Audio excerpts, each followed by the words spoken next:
Morning. एक महान माँ की कहानी। आपने थॉमस एडिसन का नाम तो सुना ही होगा।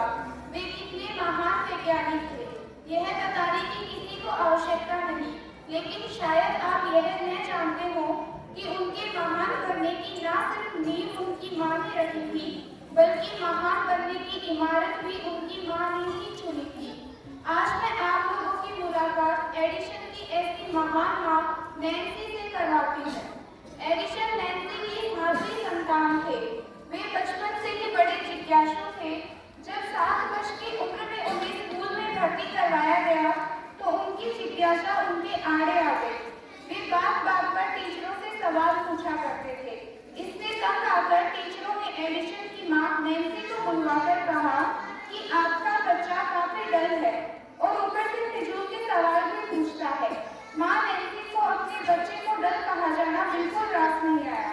वे इतनी नाराज हो गई कि उन्होंने एडिसन को उस स्कूल से ही उठवा लिया। फिर अगले 2 वर्षों में एडिसन को 2 और स्कूलों में भर्ती करवाया गया, परंतु ना तो एडिसन की सवाल पूछने की आदत में बदली और ना ही उनके प्रति टीचरों का रवैया ही बदला। यानी इस दरमियान में लेकर से स्कूलें बदलती रही। इससे एडिसन की माँ नैन्सी को बड़ा झटका लगा। वे अत्यंत दुखी हुई।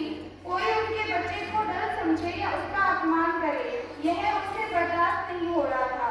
आखिर उन्होंने एडिसन को स्कूल से उठवाते हुए टीचरों से साफ कहा कि डल मेरा लड़का नहीं, कमजोर आपकी नजर है, जो उसकी प्रतिभा को आपको दिखाई नहीं दे रही। अब नैन्सी स्वयं एक टीचर रह चुकी थी।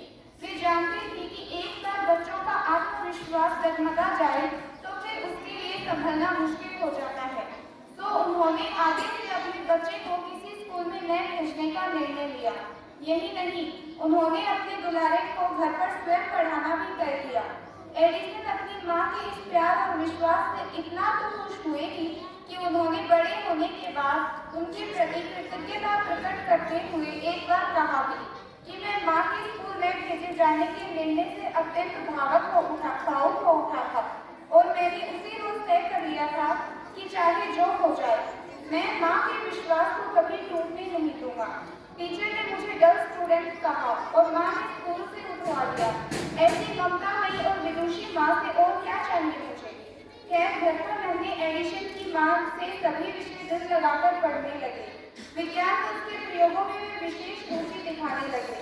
उधर माँ से भी उन्हें हर विषय बाबत आवश्यक उत्साह मिलता ही रहा और आखिर एक दिन माँ की प्यार भरी पकड़ाई उंगली के सहारे वे विश्व के सबसे ज्यादा यानी 1093 पेटेंट्स रजिस्टर करवाने वाले वैज्ञानिक बने। इनमें उस बल्ब का आविष्कार भी शामिल है जिसने जगत को रोशन कर रखा है। बस हर माँ को नैन्सी से सीखना है। बच्चे को दुनिया में लाती भी माँ है और बच्चा सबसे ज्यादा निकट भी सिर्फ माँ के ही होता है और बच्चा अपने बचपन में चाहता भी माँ के प्रेम और विश्वास ही है। परंतु आजकल की अधिकांश माताएं अपने बच्चों को 2-3 वर्ष का होते होते ही नर्सरी में ऐसे डाल देती हैं मानो उससे जान छुड़ाना चाहती हैं। फिर वे एडिसन कैसे बनेंगे, क्योंकि बच्चे को महान बनने के लिए डिग्री की नहीं, माँ का प्यार और विश्वास चाहिए होता है। एडिसन के पास कौन सी डिग्री थी? तो संसार की सारी माएं ध्यान रखें कि माँ के प्यार और विश्वास के सहारे ही एडिसन ने एक से एक चमत्कार किए थे और आपको भी ऐसी